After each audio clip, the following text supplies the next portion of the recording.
làmb ji fii lay xewe fii lay xoyom xoyome fii la mburu mi di xoyom xoyome bii nag moom mooy grand combat bi diggante Ngagne Sène bu Njaaw ak El Pichi bu Bambougar El Pichi bu Bambougar ñoo ngi lay nuyu. waaw maa ngi fay di bëggee ñëpp di ñaanal rek ñu fekk ko ci jàmm première gagne ñan ngay woo ak lan ngay wax waa Bambougar Malick bi nga xamante ne foofu nga jóge di leen nuyu bu baax a baax fekk la fa nga juddoo fa màggee fa yaroo fa di leen nuyu bu baax a baax rek di bëggee ñëpp su ma limee damay jum samay ñaari waajur ak ñi topp sama ginnaaw ñëpp surtout ki ma àndal si nii maa ngi bëggee ñëpp waaw ñu ngi koy préparé daal dina ngi waajal combat bi ñu ngi koy waajal waaw yal nañ ci yàlla yóbbu Ngagne Sène borom Njaaw sama waa ji bëggee naa la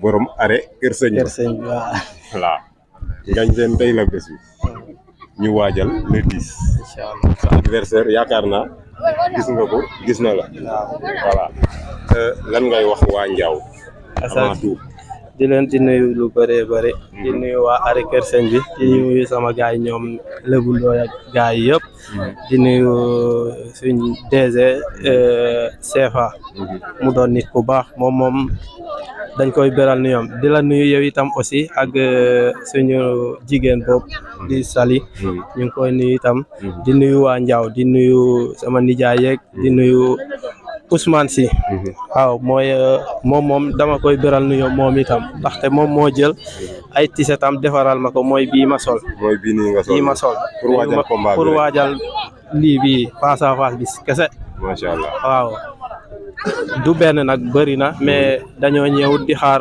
combat bi incha allah Ngagne Sène waaw maanaam tey bi nga jëlee combat bi yóbbu dem waa dëkk ba waxtaan ak ñoom nan la ñuy waajalee jour boobu nga xamante ne tey seen doom moom la am.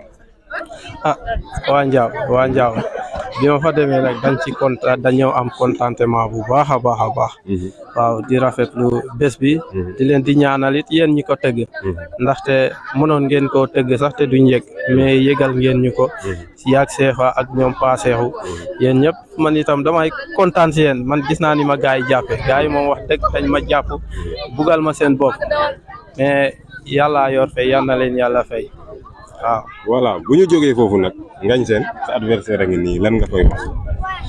sama adversaire di ko nuyu rek di ko ziyaare di ko xamal ne maag moom la daal combat waaw. combat bi yéen ñaar ñun ñaar la waaw.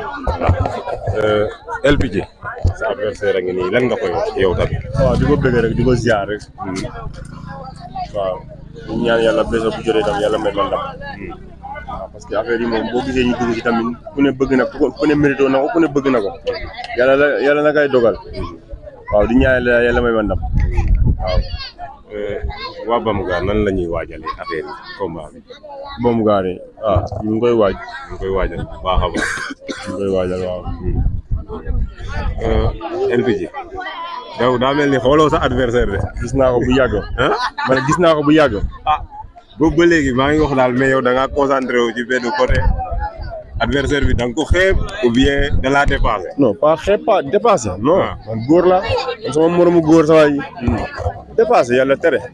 am na ñoo xam ne combat da leen di dépassé de. waaw ba tey man duma bii di yooyu. bii du yooyu. aja nga jël dégg nga ko nee na bii du yooyu. nee na du tit du ragal. kon combat bi war naa mën a neex. incha allah yóbbi ak jàmm. li war sama diggante ak moom. dinaa matal sama wareef man. te say supporter loo leen di wax. di am ci ñoom ñu am ci man yaakaar rek. di leen xamal carrément ne bés ba jotee incha allah li ma war a def man. dinaa ko def di nga ko def incha allah. yàlla baax na yal nañ ci yàlla yóbbu ak jàmm. aca Ngagne Sène. aca nuyoo woon nga léegi nag ñi ngay woo ci combat bi. waaw acca jour combat gi maa ngi ciy woo waa Téesito ñëpp. rawatina sama nijaay yu nekk Téesito mooy waa Seeneen. ñoom Kancoole gaay yëpp ak ñoom Seefa. waaw di ci woo itam waa Njaaw. waa Njaaw séeréer Njaaw wolof ñëpp waaw maa ngi leen siy woo.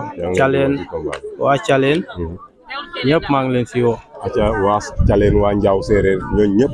waaw Ngagne Sène nee na mu ngi leen di woo ci combat bi. incha allah. acca El Pichi yow ñan ngay woo.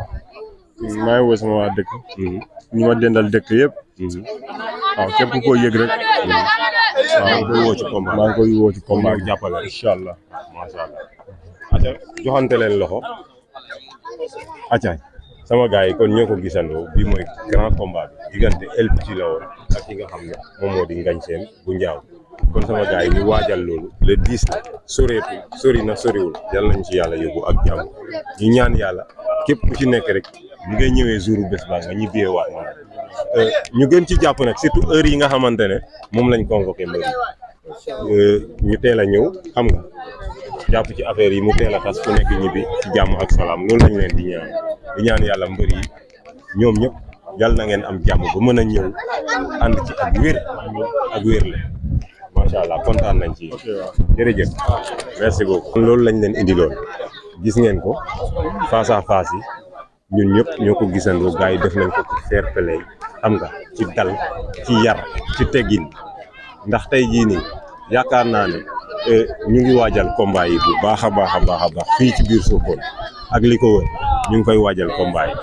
waaw kon gars yi ñu ngi leen di jox rendez-vous le 10 na ñëpp solu ba jekk daal di ñëw fi nga xamante ne moom moo di terrain Garso nee naa leen nag lamb ji day teel a commencé waaw day teel a commencé à partir de 17h moom combat yi day démarrer waaw incha allah.